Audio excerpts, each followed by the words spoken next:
Hi, everyone, and welcome to Grazia and Femina's Virtual Beauty Carnival. And this time we're discussing a virtual wellness edition with you guys.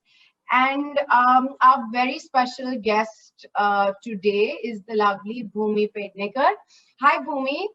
Thank you for Hi, joining us Mena. today. Thank you so much. How are you? I'm well. How have you been?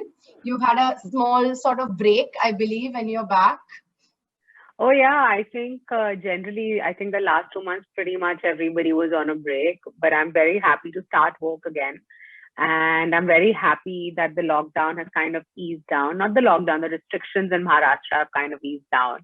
And yeah, it's good to be like back at work. Super. So, Bhumi, you've been an advocate for climate change now for a while. You've been tirelessly speaking out about it on all platforms. So, you want to tell us a little bit on how this journey of being a climate warrior kind of kickstarted? I can't really think of a specific moment that it happened. I think pretty much like, since I was a child, this is something that I've been very, very aware of and very, very worried about. When I was younger, my immature mind would think about things like, oh, what would happen when the water would dry up? Maybe I need to like have a huge go down full of like, mineral water, only to know that that's actually one of the biggest polluters. So I think I've always kind of been aware of the adverse effects of climate change. And even in my teenage years, I have always kind of been vocal. I've been woke about it, etc. But I feel that once I became an actor, I realized that I have a lot more power and I need to reach out to a larger audience because honestly, according to me, the effects of climate change is literally the largest threat that humanity is about to face and is facing. If you look at the way the last 2 or 3 years specifically have been, we've had some of the hottest months, right? We've had cyclones, we've had earthquakes, we've had so many natural disasters, we've had like virus outbreaks, and scientists and doctors and researchers have been telling us for years that this is exactly what's going to happen.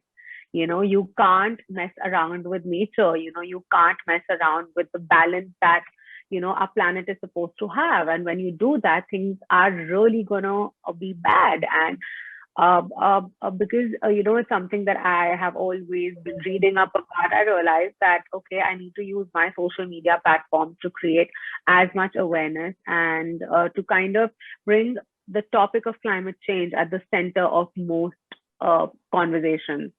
And yeah, that's how Climate Warriors started, and we've done some incredible amount of work. We have been working with children a lot. We have done a lot of different collaborations. Unfortunately, 2020 and until now, since the COVID-19 virus outbreak started, our groundwork has reduced. But yet, consciously, we are constantly kind of drilling. Our messaging is still on, so be it, small little things like, planting trees, like, I consciously make sure that on bigger days, as opposed to like, earlier where I would be gifting people, now I'm gifting them trees and I'm gifting them like, so it's these habits that I also kind of want to bring about a change I feel like Right. I want my followers and my audience to kind of change their lifestyle. I really hope that through all the conversation and through all the information that we give, at least on an individualistic level, we can kind of start changing our habits. But so tell me something, is this kind of, I'd say, conscious, responsible consumption now something that you yourself have been very mindful about for a while now? Oh, absolutely. Absolutely. I feel like the biggest problem is our consuming habits. I feel like, oh, I'm a shopper and oh my God, I have so many shoes. It's so passe. Right. I feel like we need to go towards a more sustainable life. That means that we need to change our consumption habits. We need to be aware about what we are buying. We need to upcycle, recycle, reuse, repeat. and regenerate. Basically, our generation, even this year, the UN, like on World Environment Day, the theme was that, our generation is the generation to regenerate all the resources. And I think that's extremely important. And even if you look at the lifestyle changes that we've kind of brought about in my household, right from like garbage segregation to composting to just like the idea of less consumption, just being aware of, okay, if I'm buying this thing, it can be like food or a piece of shirt or like a piece of clothing or anything, just what the carbon footprint of that is. And honestly, it's not difficult at the start of it. Like, people get very intimidated by the idea of a sustainable lifestyle, but it actually is a lot cheaper. It's a lot doable, and it's just a simpler way of living. It's just about going back to the way, like, maybe people lived Just 2 being more generations mindful, ago. in a way. Absolutely. So coming to some of the programs that you're working on, I mean, anything that's active currently right now? Through Climate Warrior, at the moment, we don't have a specific program that's on, but as I said, the messaging never stops. We constantly have videos coming out. We constantly have live chats. We are constantly communicating with students, with like different bodies. And there isn't like a particular thing that we do. It's very holistic. And honestly, the last 2 months for me pretty much have been about all the COVID relief work that we've been doing. And unfortunately, the climate which you've crisis. Spoken to us also extensively about. But yeah. The climate crisis didn't take a backseat, but at that moment, it was all about COVID relief. And but even during this time, we've constantly tried to kind of let people know that these virus outbreaks are completely related to the climate crisis. Because scientists and researchers, we don't even know in our permafrost the kind of viruses that are actually frozen, what's going to happen. And that's happening, right? Ice caps are melting. There are going to be a lot more disease outbreaks. There are going to be like mass migrations. We are going to have a huge refugee crisis. And, I feel these are things that people, it's unnerving, but we need to be aware that, okay, this is where we are headed. Have you also had the time to think about the way we need to re-examine the idea of beauty in the new normal? Of course, I mean, we're at home right now. It's not even, I mean, that's one of the basic things. But just in terms of how we view it, how we consume it, there has to be a re-examined idea of that as well, right? Oh, absolutely. I feel you need to kind of reassess every aspect of your life. And, I myself, I personally I love the beauty industry. Okay, I'm a very big supporter of it. I feel it's so empowering, and I've always spoken about it. But I do feel like consciously, even when you look at the trends today, you see that most companies are going towards a cleaner business module. They are going towards recyclable packaging. It's cruelty free. It's vegan. It's just about being more compassionate and empathetic towards nature, and I feel like a lot of brands are kind of taking that route, and a lot of consumers prefer brands that kind of, are more planet conscious. So I feel like you definitely do need to reassess. I don't think now is the time to hoard. As I even said earlier, the idea of being like a compulsive shopper or, being a hoarder or, just wanting the first, like every product that's in the market is very passe. It is rather stupid and dumb.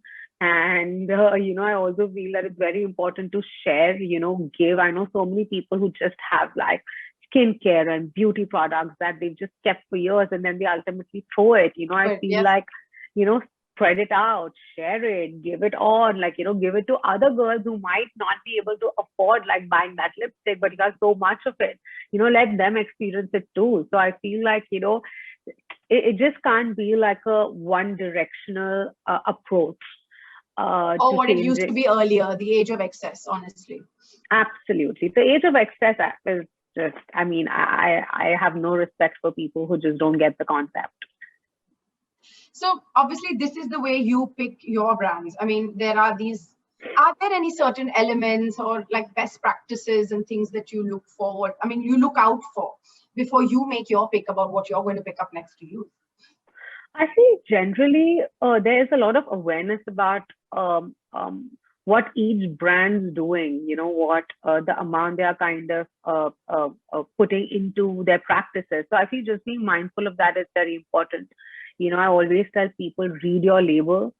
Today there are so many apps online. There are so many ways that you can actually, kind of calculate the carbon footprint of each product that you consume.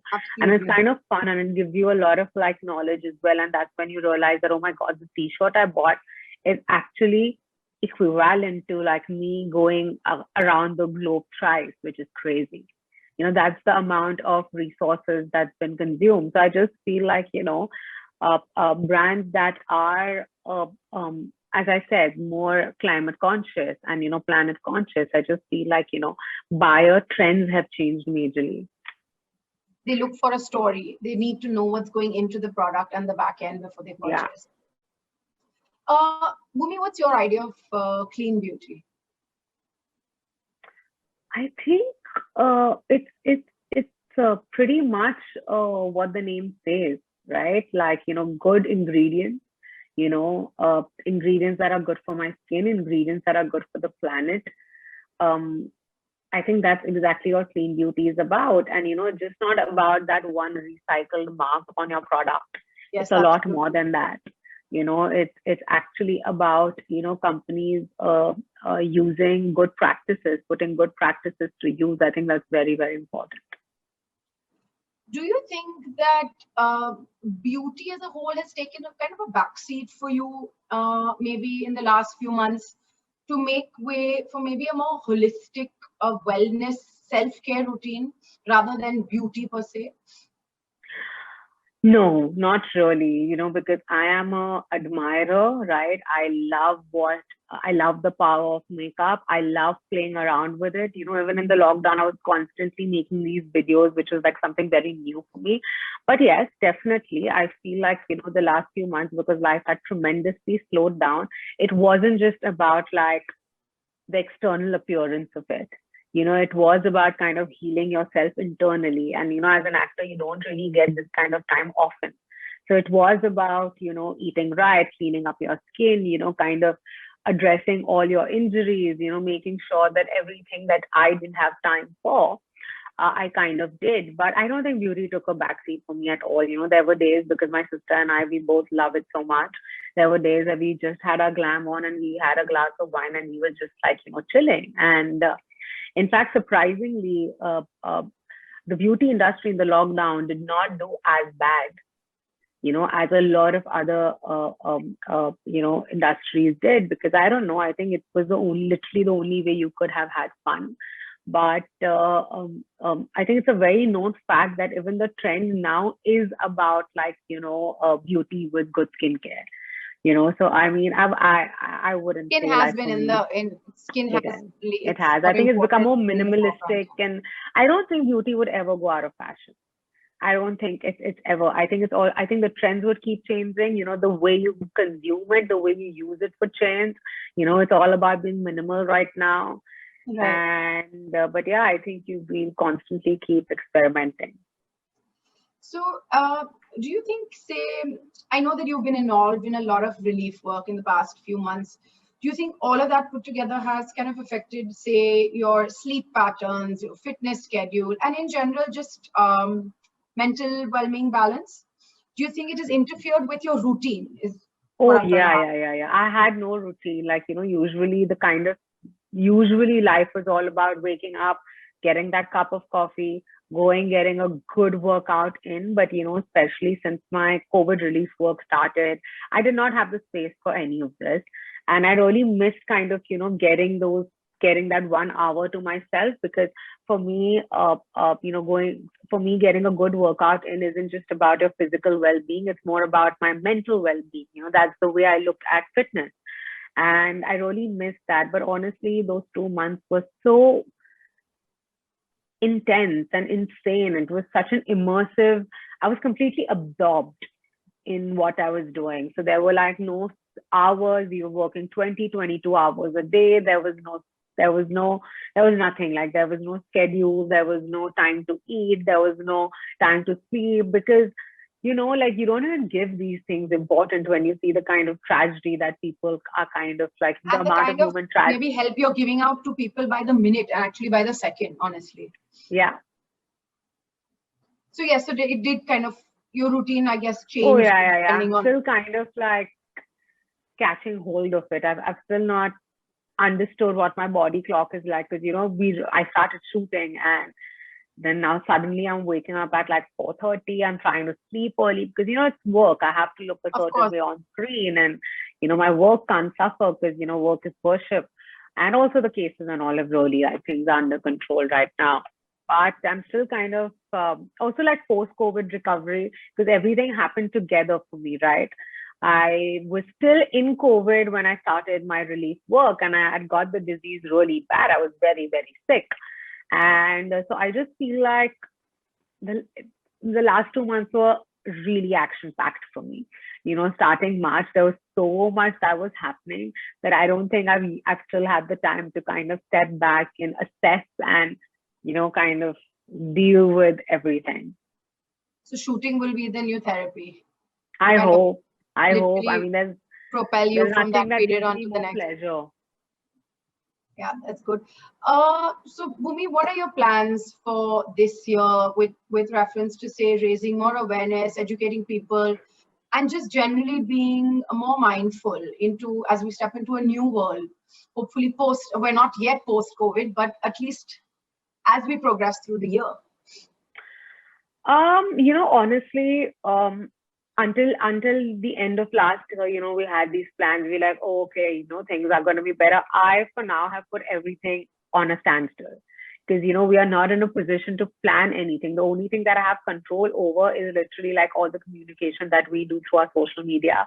And that's not going to stop for COVID Warrior and Climate Warrior.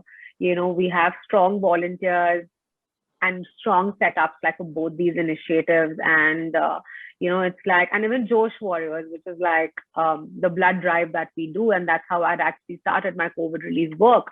Now, all these entities have kind of gone into autopilot mode, so because there's so many people that have so many collaborators, there's so many people that kind of, are a part of this. But for Climate Warriors specifically, what the property primarily stands for is celebrating people that work towards the cause. And we have some really interesting interviews lined up. We are concentrating more on, Gen X. We are concentrating more on children and, like our young climate warriors this year. It's pretty much going to be about them because, the future is there. So there'll be a lot of interesting conversation around that. There are some more things happening, but I don't think I'm ready to talk about it yet because, but it's very exciting, especially for Climate Warrior and COVID Warrior. I mean, I really hope that we don't, it's not required, our assistance not required, because that's something that I really don't wish for. But God forbid, if the third wave is as bad as what the second wave was, then we are prepared.